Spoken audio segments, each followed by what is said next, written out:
Estamos chegando na semana chamada Santa.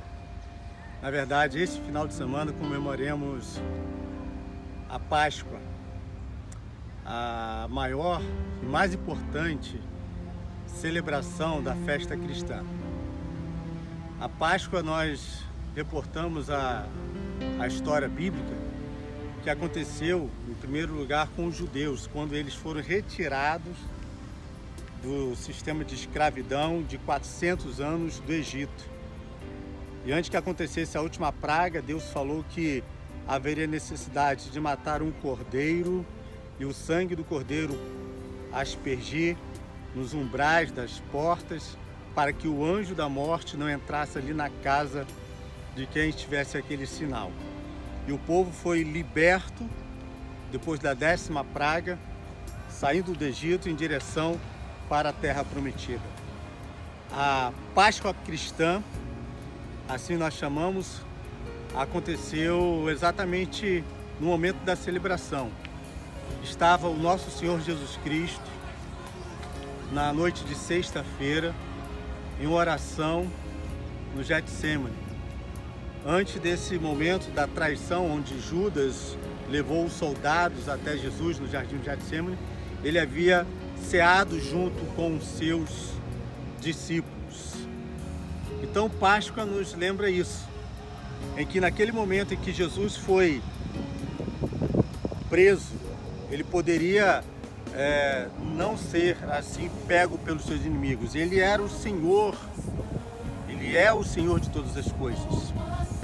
E a Bíblia nos fala, exatamente lá no Evangelho de João, que quando os soldados vieram para prender Jesus, perguntando quem era Jesus, ele dizia: eu sou, e assim os soldados caíam em terra. Jesus tinha todo o poder para poder mandar legião de anjos, para poder acabar com as pessoas que ali estavam, mas não, ele por si mesmo se entregou naquele momento para poder ir ao sacrifício no Calvário. Nós vamos falar isso com você também daqui a pouco.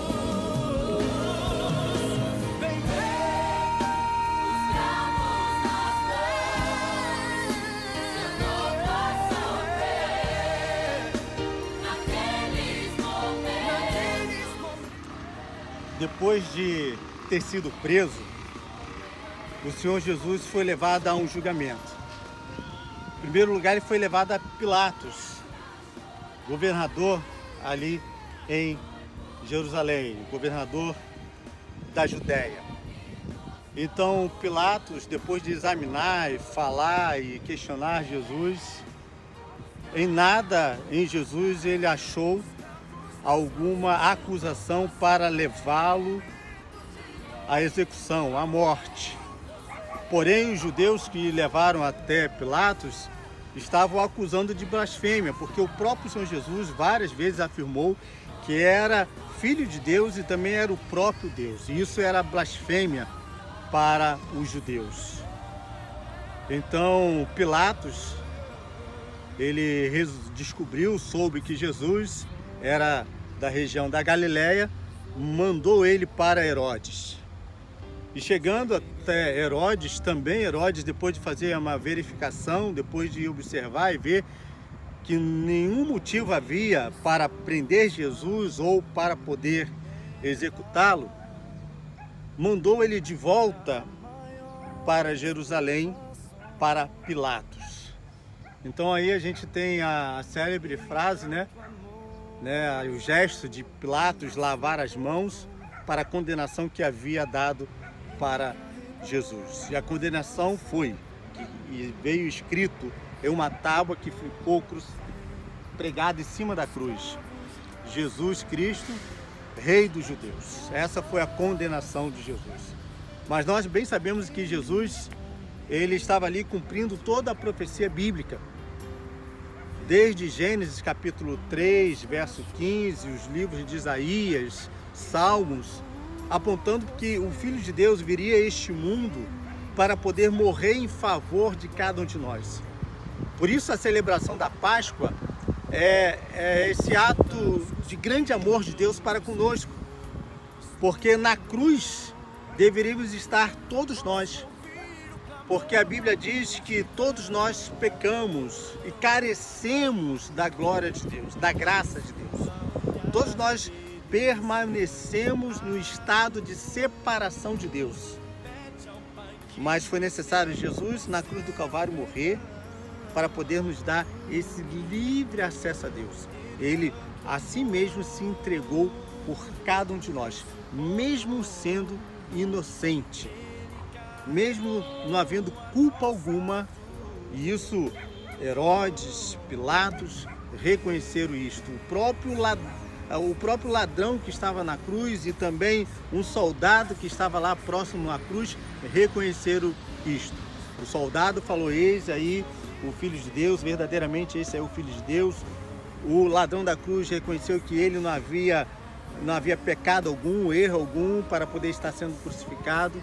Ou seja, Jesus se entregou por cada um de nós lá no Gólgota, lá na cruz do Calvário.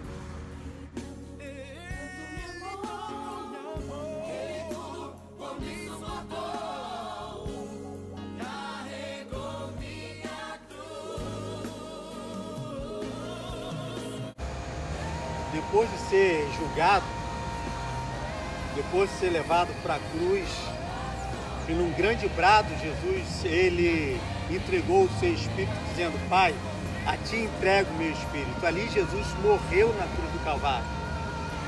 O homem do Sinédrio, chamado José de Arimateia, pediu a Pilatos para que pudesse tomar o corpo de Jesus da cruz e levar para um sepulcro. E assim o fez. E lá no sepulcro, que nunca foi utilizado, Jesus foi sepultado. Uma enorme pedra cobriu ali o sepulcro. E as mulheres em que seguiam Jesus foram no outro dia, bem cedo, para poder ver o mestre levando especiarias, levando perfumaria para poder chegar até o túmulo. Quando lá chegaram, viram a pedra removida e perceberam que ali já não estava o corpo do mestre, ali já não estava Jesus. É isto mesmo, ao terceiro dia, no domingo, primeiro dia da semana, Jesus estava vivo, ressurreto, e ele apareceu ali para aquelas mulheres dizendo: o que vocês procuram dentre os mortos? Aquele que está vivo. E as mulheres saíram atônitas, voltando para casa e anunciando aos discípulos que haviam encontrado o mestre, e o mestre havia ressuscitado. Pedro, em um galope, numa correria, também foi até o túmulo e lá não encontrou Jesus. E agora as boas novas estavam sendo anunciadas: Jesus morreu sim, mas agora ao terceiro dia ele ressuscitou e vivo está.